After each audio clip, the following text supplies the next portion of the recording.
I feel like we have to consider what it is that we want as we get older. Some people consider their health, they really put their health at the bottom of the list.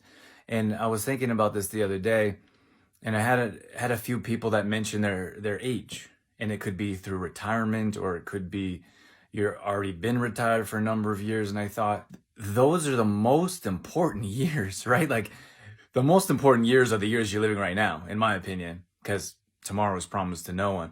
But the most important years is as you retire. Like, you've worked your whole life. Like, I'm not a huge retirement person, but you've worked your whole life to enjoy retirement. Imagine working your whole life, saving all your money, getting ready to travel, vacation, and you are so unhealthy that you can't enjoy it. That you can't enjoy, you're not mobile, you're not active, you're not feeling good enough to travel. I think that would be a great travesty, which is why you should pay attention to your health right now.